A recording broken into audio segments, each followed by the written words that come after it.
सुप्रभात छात्रों, मैं राजेश कुमार चौधरी BTS स्कूल फरोलाखानी यूट्यूब चैनल पे आपका हार्दिक स्वागत करता हूँ। तो आपको विदित है कि कोरोना महामारी के चलते हमारी जो स्टडी है वो प्रॉपर नहीं हो पा रही है। इस वजह से हमारे स्कूल मैनेजमेंट ने यह निर्णय लिया है कि बच्चों की ऑनलाइन क्लास करवा कर और इन बच्चों का जो स्टडी मटेरियल है वो वहाँ तक उन बच्चों को प्रोवाइड करवाया जाए। इसलिए आज हम आप लोगों के लिए यूट्यूब चैनल के माध्यम से आप लोगों को आपका अपना स्टडी मटेरियल आपको उपलब्ध करवा रहे हैं।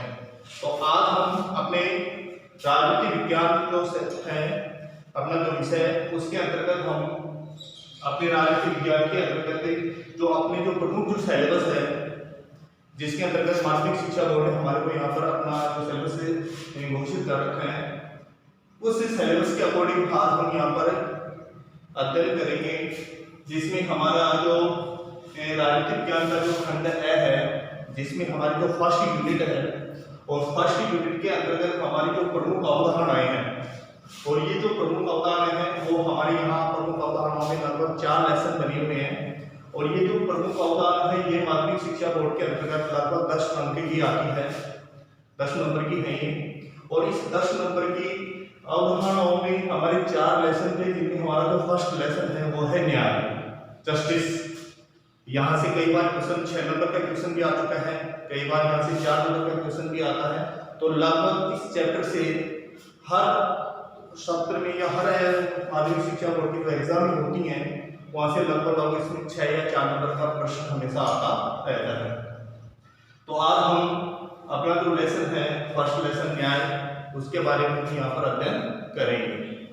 तो देखिए बच्चों, सबसे पहले हम देखते हैं कि न्याय का क्या अर्थ है। ठीक है, तो न्याय का अर्थ यानी न्याय यानी जस्टिस, यानी न्याय एक हिंदी वर्ड है ये और जस्टिस है वो आपका अंग्रेजी वर्ड है। और न्याय को अंग्रेजी में जस्टिस बोलते हैं और लैटिन भाषा में इसी जस्टिस को लैटिन भाषा में जस्टिया यानी लैटिन भाषा की कौन से शब्द से बना है जस्टिस, जस्टिया शब्द से बना है।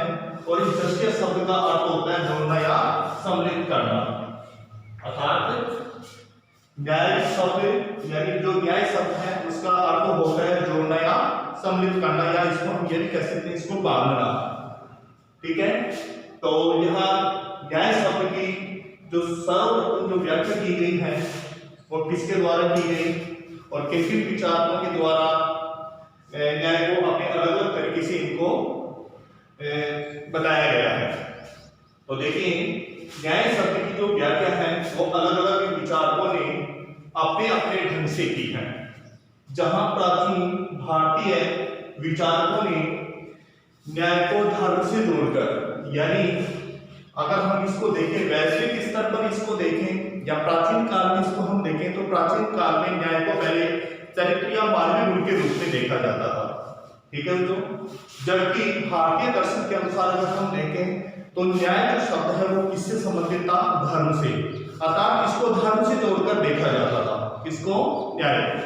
ठीक है, और वैश्विक स्तर पर अगर इसको देखें किसको, न्याय को, तो वैश्विक स्तर पर जो सबसे पहले इसका जो न्याय को इसको समझाया है वो किसके द्वारा समझाया गया, प्लेटो के द्वारा। तो हम बात करते हैं कि न्याय शब्द की व्याख्या अलग अलग विचारकों ने अपने अपने ढंग से दी है। और प्राचीन भारतीय विचारकों ने न्याय को धर्म से जोड़कर कर्तव्य पालन पर बल दिया। यानी जो प्राचीन भारतीय दर्शन के अनुसार जो न्याय पर बल दिया गया था, अर्थात न्याय को किसके माध्यम से जोड़ा गया, धर्म के माध्यम से। और इसका अर्थ क्या होता था, कर्तव्य पालन। अर्थात अगर कोई व्यक्ति अपने कर्तव्य का पालन करता है तो वही क्या है, न्याय है। तो भारतीय दर्शन के अनुसार यानी इसको धर्म के साथ जोड़ा जाता था और उसमें यह कहा गया था कि जो व्यक्ति अपने कर्तव्य का पालन करेगा वही क्या है, न्याय है। तो ये हमारे भारतीय दर्शन के अनुसार है। फिर उसके बाद में पाश्चात्य विचारकों ने सर्वप्रथम प्लेटो ने, सर्वप्रथम किसने, प्लेटो मुद्दे ने न्याय को आत्मिक गुण माना है। यानी प्राचीन काल की अगर हम बात करें तो सबसे पहले जो न्याय को समझाने का जो कार्य किया वो किसके द्वारा किया गया प्राचीन काल में? प्लेटो के द्वारा। और प्लेटो ने न्याय को किसके रूप में माना? आत्मीय गुण के रूप में माना। क्या होता है कि न्याय एक आत्मीय गुण है। इसी के साथ साथ में अरस्तु ने न्याय को सद्गुण माना है। अरस्तु ने क्या माना? न्याय को सद्गुण माना, क्योंकि प्लेटो के शिष्य ही थे अरस्तु भी। ठीक है, तो ये दोनों ही हमारे दार्शनिक हैं और प्राचीन काल में इन्होंने न्याय को समझाने का प्रयास किया और इन्होंने न्याय के बारे में भी अलग अलग तरीके से बताया। और इनको आगे चलकर हम प्लेटो और न्याय के अरस्तु दोनों के न्याय संबंधी जो भी विचार होंगे उन विचारों को हम आगे अध्ययन भी करेंगे। फिर उसके बाद में हम बात करते हैं मध्यकालीन विचारकों की। तो मध्यकालीन जो विचार हुए थे, मध्यकालीन विचारकों में थे जैसे संत ऑगस्टाइन था, ठीक है, थॉमस एक्विनास है। तो इन्होंने इनको मध्यकालीन विचारक कहा जाता है। और इन्होंने भी न्याय को किसके रूप में समझाया? व्यक्ति के राज्य के प्रति कर्तव्यों का पालन, व्यक्ति के राज्य के प्रति, यानी व्यक्ति राज्य के प्रति क्या करेगा? अपने कर्तव्यों का पालन करता है, वही क्या है? न्याय है। अर्थात एक तरह से इन्होंने बताया कि उस समय जो राज्य थे वो कैसे राज्य थे? ईश्वरीय राज्य। और राज्य हमेशा किसके लिए कार्य करेगा? व्यक्तियों के लिए कार्य करेगा। तो ये मध्यकालीन विचारक थे, उन्होंने न्याय को इस प्रकार से समझाया। तो आगे चलकर हम इनके बारे में भी अध्ययन करेंगे। फिर हम बात करते हैं आधुनिक काल की। आधुनिक काल में जैसे हमारे प्रमुख विद्वान हैं, जैसे डेविड ह्यूम है, जेरेमी बेंथम है, जिन्हें उपयोगितावादी सिद्धांत का प्रतिपादक भी माना जाता है, और जेएस मिल है, जॉन स्टुअर्ट मिल। इन्होंने जेरेमी बेंथम का जो उपयोगितावादी सिद्धांत है, इन जेरेमी जो हमारे जो जॉन स्टुअर्ट मिल है, उन्होंने इसके उपयोगितावादी सिद्धांत में क्या किया? सुधार किया। आधुनिक न्याय को इन्होंने क्या किया? जैसे डेविड ह्यूम है, बेंथम है, जेएस मिल है, इन्होंने न्याय को उपयोगितावादी सिद्धांत के साथ सिद्धांत के आधार पर इन्होंने बदल दिया, यानी सिद्धांत के साथ जोड़ा इन्होंने। किस सिद्धांत के साथ? उपयोगितावादी सिद्धांत के साथ। वही हमारे आज समकालीन विचारकों की अगर बात करें, प्रेजेंट टाइम या वर्तमान काल की अगर हम बात करें, तो इनमें हमारे जो प्रमुख विद्वान हैं वो हैं जॉन रॉल्स, जिसमें और भी हमारे बहुत से विद्वान हैं, जैसे रॉबर्ट लॉजिक भी आता है। तो जॉन रॉल्स है, तो जॉन रॉल्स ने न्याय को किस रूप में समझाया? औचित्यपूर्ण न्याय के रूप में। अर्थात उन्होंने कहा कि औचित्यपूर्ण न्याय की पाश्चात्य विचारकों में से, यानी इन्होंने समकालीन विचार जॉन रॉल्स ने इन्होंने औचित्यपूर्ण न्याय को चर्चा की। इसकी चर्चा की थी औचित्यपूर्ण न्याय की। फिर हम आगे बात करते हैं हम अपनी जो प्राचीन काल के जो प्रमुख जो विद्वान थे हमारे, जैसे प्लेटो और अरस्तु। तो हम यहाँ पर प्लेटो के न्याय संबंधी विचार के बारे में अध्ययन करेंगे। फिर हम अरस्तु के न्याय संबंधी विचार के बारे में अध्ययन करेंगे।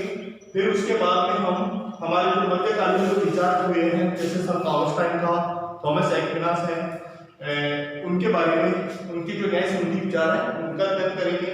फिर आधुनिक काल के जो हमारे जो प्रमुख जो विद्वान है, डेविड बेंथम, जेएस मिल, उनके न्याय संबंधी विचारों का अध्ययन करेंगे। फिर उसके बाद समकालीन विचार जॉन रॉल्स हैं, जॉन रॉल्स ने औचित्यपूर्ण न्याय की चर्चा की थी, तो उनके न्याय संबंधी विचारों का यहाँ पर हम अध्ययन करेंगे। तो आज हम सबसे पहले हमारे जो प्लेटो के न्याय संबंधी, प्लेटो के जो विचार थे न्याय से संबंधित, उनके बारे में यहाँ पर अध्ययन करते हैं। तो चलो देखते हैं प्लेटो क्या है। पाश्चात्य विचारक है। अर्थात इनमें से पाश्चात्य विचारकों में से सर्वप्रथम प्लेटो ने ही न्याय की अवधारणा की व्याख्या की, यानी सबसे पहले जो प्लेटो है उन्होंने ही इसकी व्याख्या की, यानी न्याय की जो अवधारणा की जो व्याख्या की वो सर्वप्रथम किसने की? प्लेटो ने। ठीक है, प्लेटो हमारे पाश्चात्य विचारक हैं। और प्लेटो के बाद में जो न्याय की अवधारणा को जो समझाने का जो कार्य किया वो किसने किया? पाश्चात्य जो दार्शनिक थे अरस्तु, उन्होंने किया। ठीक है, उसने अपनी पुस्तक, प्लेटो की जो प्रसिद्ध पुस्तक थी, उनकी पुस्तक कौन सी थी? रिपब्लिक। उनकी पुस्तक थी रिपब्लिक। और रिपब्लिक नामक जो विषय है उनमें उन्होंने बताया कि न्याय को किस रूप में समझाया, यानी न्याय विषय सिद्धांत के रूप में समझाया उसको। यानी उन्होंने रिपब्लिक में ही न्याय को एक विषय के रूप में जोड़ा और रिपब्लिक के भाग 2, भाग 3 और भाग 4 में भी इसको समझाया गया और न्याय सिद्धांत के रूप में इसको समझाया गया था। तो रिपब्लिक में न्याय को समझाने का उन्होंने प्रयास किया। प्लेटो के समय यूनान में, यानी प्लेटो कहाँ का रहने वाला था? एथेंस अर्थात यूनान का रहने वाला था। उन्होंने न्याय संबंधी 3 प्रमुख सिद्धांत प्रचलित किए थे। यानी उस समय प्लेटो जब उस यूनान या एथेंस यूनान की जब हम बात करें तो जब उस समय प्लेटो वहां था उस समय यूनान में न्याय संबंधी 3 प्रमुख सिद्धांत प्रचलित थे। और ये जो 3 सिद्धांत थे वो 3 सिद्धांत कौन कौन से थे? एक सिद्धांत था परंपरावादी सिद्धांत, एक था दूसरा उग्रवादी सिद्धांत और तीसरा था यथार्थवादी सिद्धांत। वैसे बच्चों ये अपने सिलेबस में है नहीं, परंतु फिर भी इसकी जानकारी रखना में अति आवश्यक है, क्योंकि कई बार कंपटीशन एग्जाम में से यहाँ से कई बार क्वेश्चन आ जाते हैं, इसलिए थोड़ा सा ये भी नॉलेज रखना अपना जरूरी है। तो परंपरावादी जो सिद्धांत है, इस सिद्धांत के जो प्रतिपादक थे वो थे सेफालस और पोलीमार्स। कौन थे? सेफालस और पोलीमार्स। उनके अनुसार यानी न्याय का मतलब है क्या? सेफालस और पोलीमार्स ने क्या कहा कि न्याय सत्य बोलने और कर्ज चुकाने में निहित है। उन्होंने कहा कि न्याय किसे कहा जाता है? जो व्यक्ति सत्य बोलता है और जो व्यक्ति अपना कर्ज अदा करता है उसे ही क्या कहा जाता है? न्याय कहा जाता है। और ये जो प्रतिपादन किया वो किसने किया? सेफालस और पोलीमार्स ने। तो ये दोनों ही परंपरावादी विचारक थे जो यूनान के समय न्याय को समझाने का कार्य इन्होंने किया था। फिर उसके बाद में आते हैं उग्रवादी विचारक। इसे सिद्धांत यानी उग्रवादी जो सिद्धांत आता है इसके जो प्रतिपादक थे वो कौन थे? थ्रेसिमेकस। कौन था? थ्रेसिमेकस। और थ्रेसिमेकस के अनुसार शक्तिशाली का हित क्या है? न्याय। अर्थात जो सबसे शक्तिशाली होगा और उसका जो हित होगा वही क्या होगा? न्याय। अर्थात इसको हम कह सकते हैं जिसकी लाठी उसकी भैंस। और ये कथन कहा भी था किसने? सेबाइल ने। जिसकी लाठी उसकी भैंस, ये कथन कहा था सेबाइल ने। ठीक है। फिर उसके बाद में हम अगले सिद्धांत की चर्चा करते हैं और वो सिद्धांत है यथार्थवादी सिद्धांत। इसी सिद्धांत के प्रतिपादक थे ग्लूका। कई बुकों में इसको ग्लूकोन के नाम से भी लिखा है, वैसे इसका नाम ग्लूका था। और इसके अनुसार न्याय क्या है? भय का शिशु। इन्होंने कहा कि न्याय भय का शिशु है, अर्थात कमजोर की आवश्यकता। अर्थात जो कमजोर व्यक्ति होगा उसे ही क्या प्राप्त होना चाहिए? न्याय प्राप्त होना चाहिए। तो ये 3 सिद्धांत अर्थात दिए गए थे। कहा ये 3 सिद्धांत उस समय प्रचलित थे। कहाँ प्रचलित थे? यूनान में।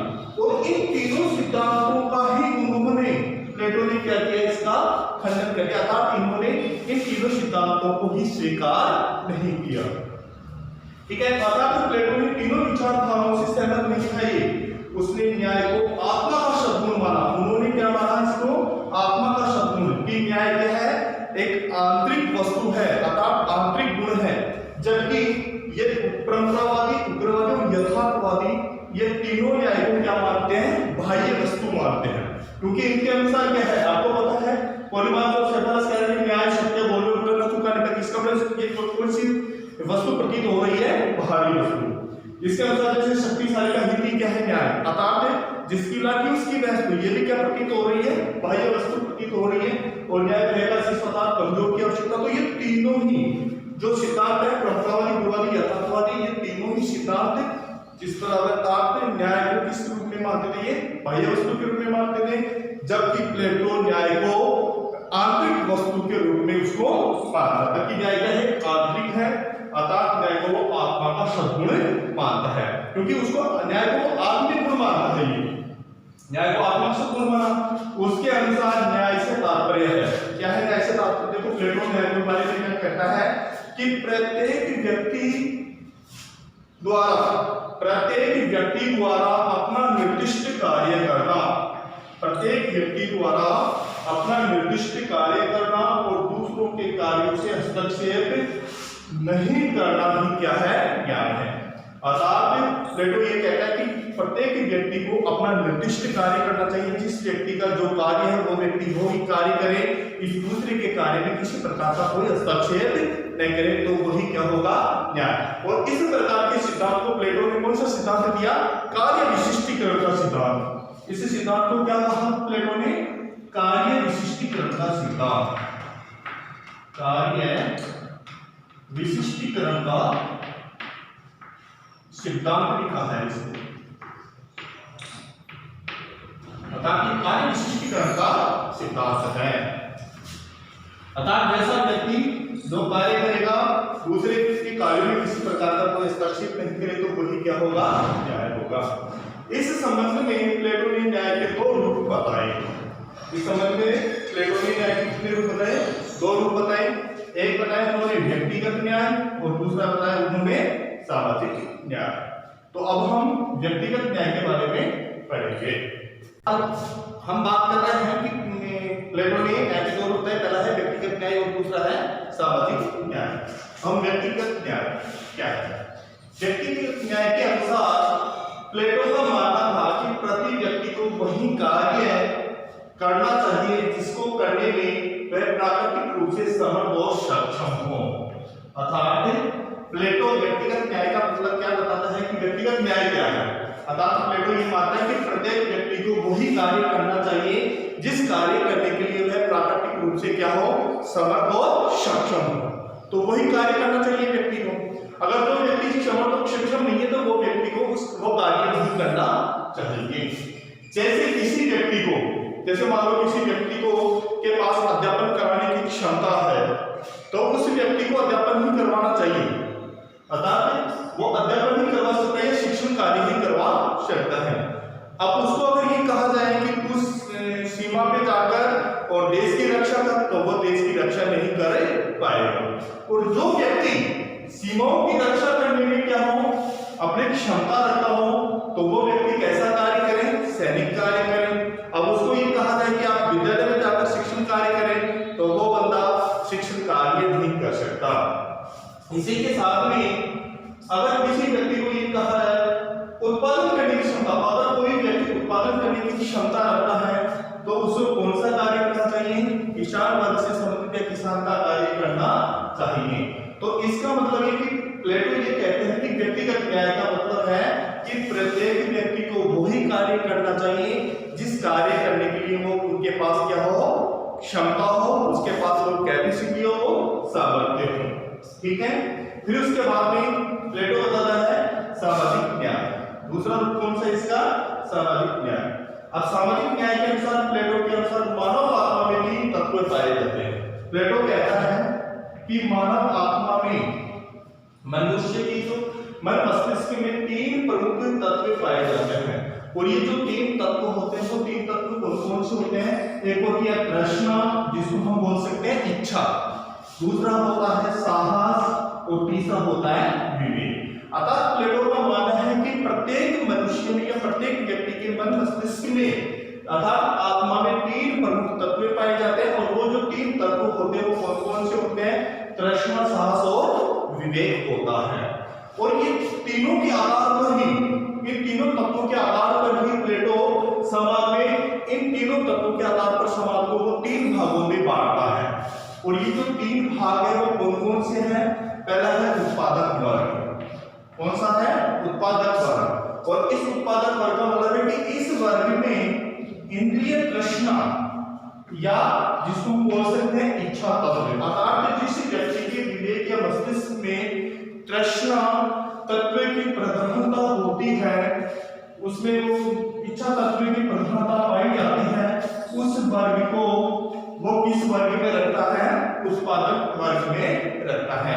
और उत्पादक वर्ग या उत्पादन करने वाले जो है वो कौन होते हैं, किसान या व्यापारी। कौन होते हैं, किसान या व्यापारी।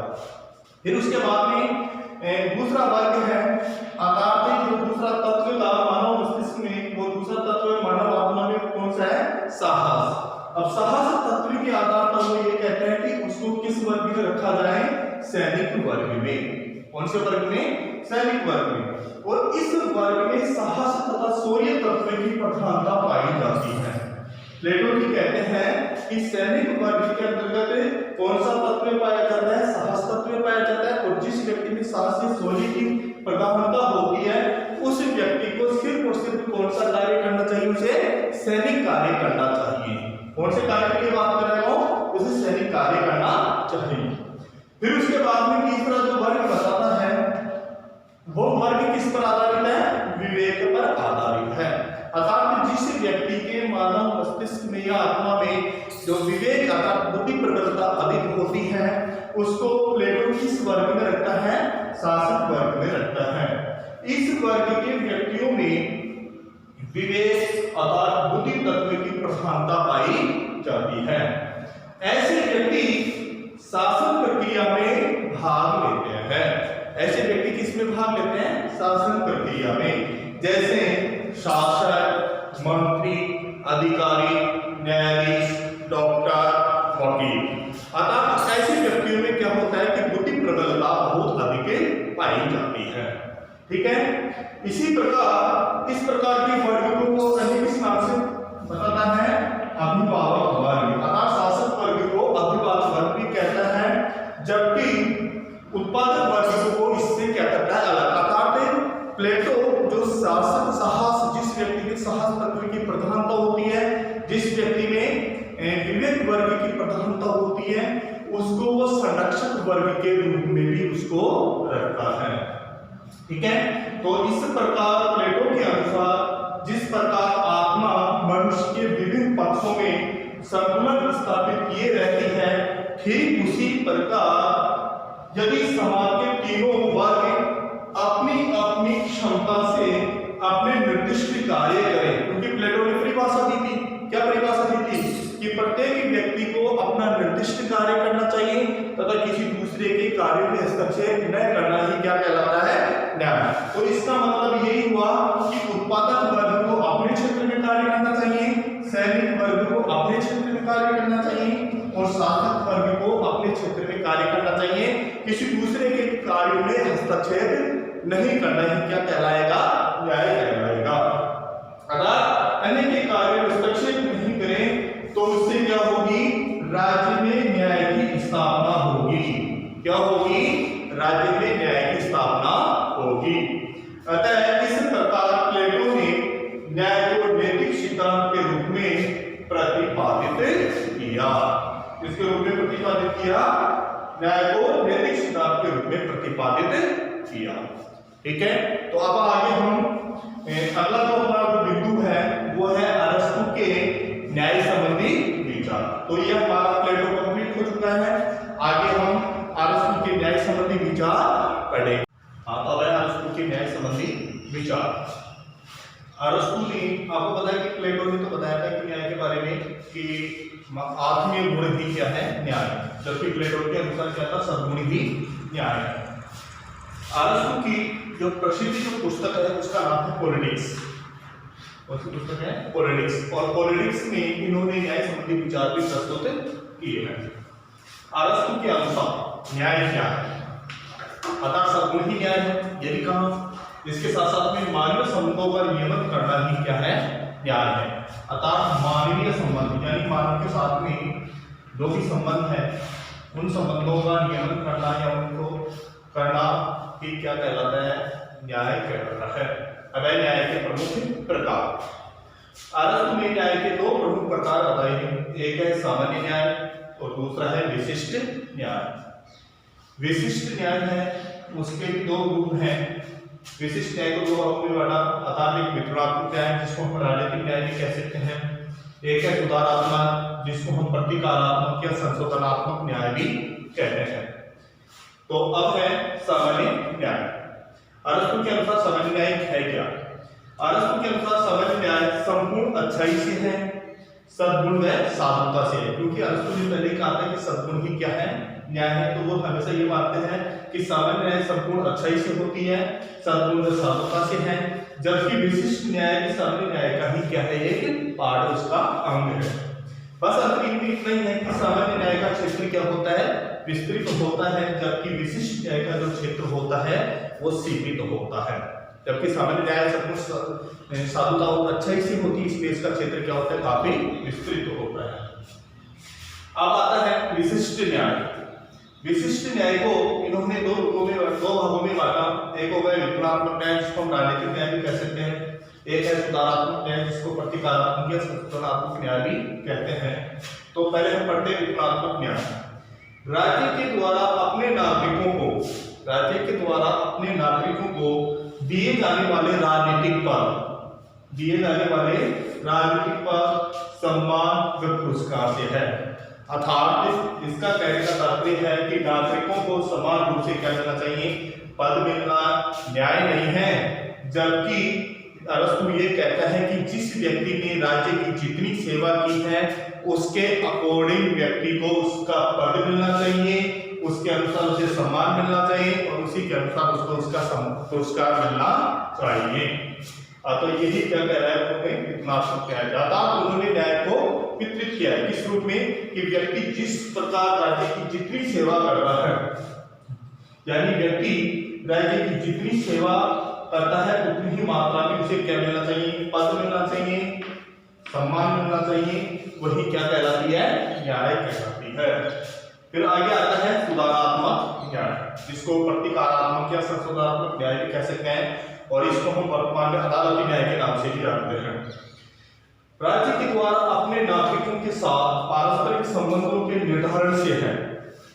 राज्य के द्वारा अपने नागरिकों के साथ आपस में पारस्परिक संबंधों के निर्धारण से है, जिसे वर्तमान में किस नाम से जाना जाता है, अदालती न्याय के नाम से जाना जाता है। इसमें व्यक्ति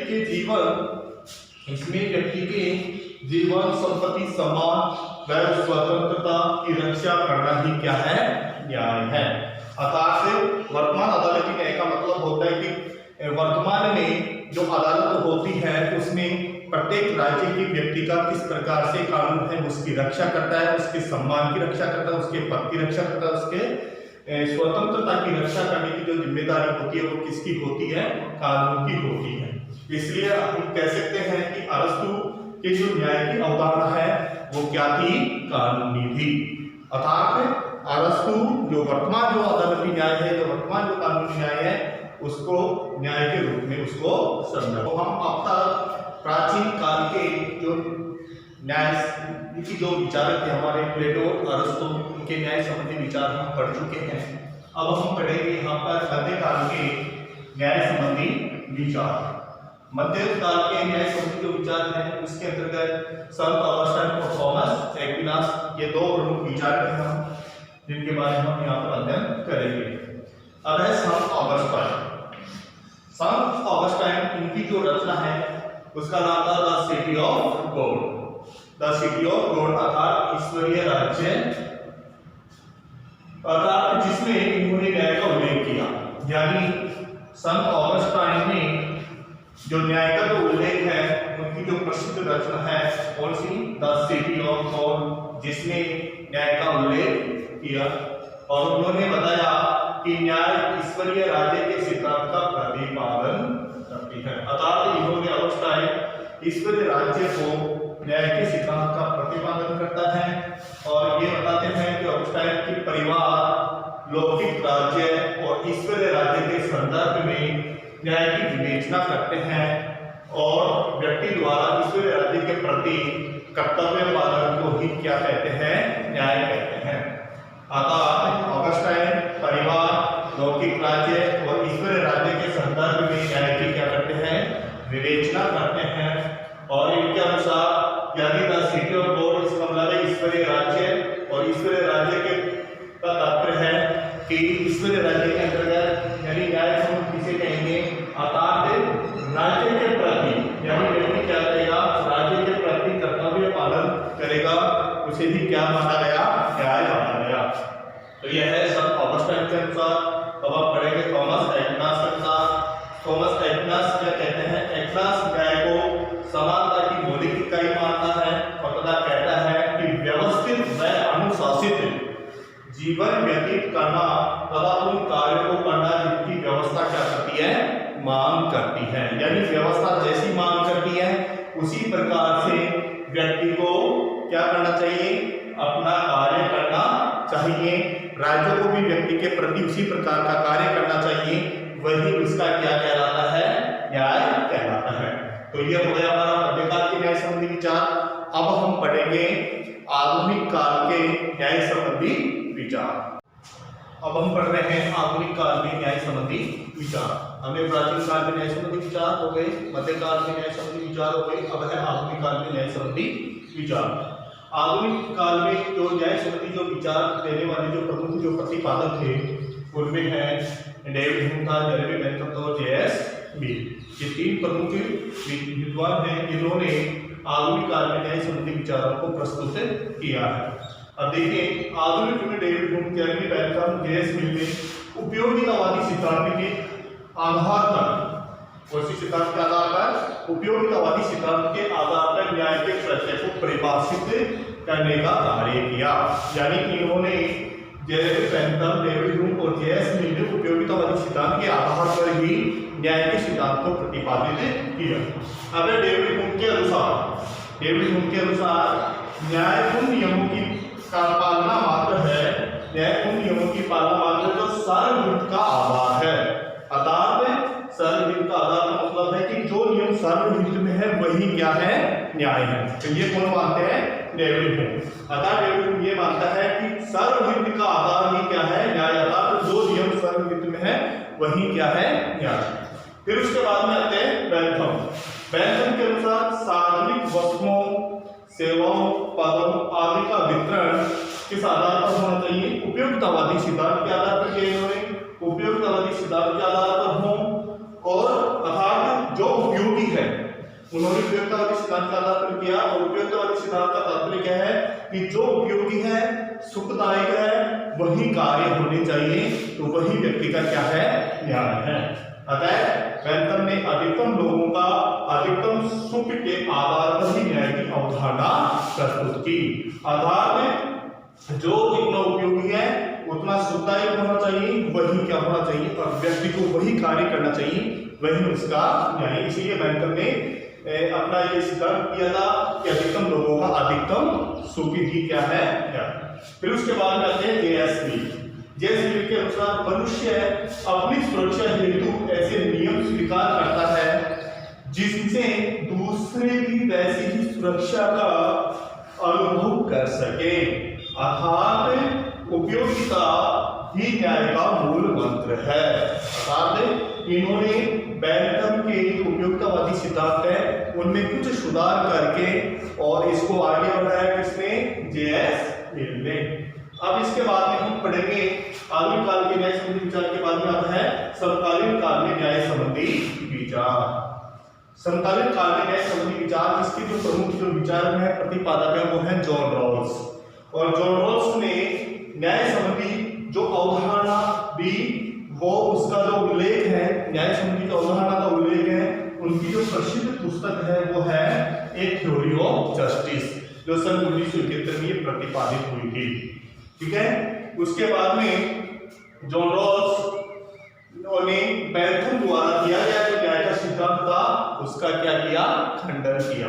अर्थात उन्होंने बेंथम के उपयोगितावादी सिद्धांत को स्वीकार न करते हुए और उन्होंने अपने न्याय के दो सिद्धांत बताए, और वे दो सिद्धांत दिए। वो दो सिद्धांत कौन कौन से थे, एक था व्यापक स्वतंत्रता और दूसरा है अज्ञानता का प्रयोग। अब हम पढ़ेंगे व्यापक स्वतंत्रता।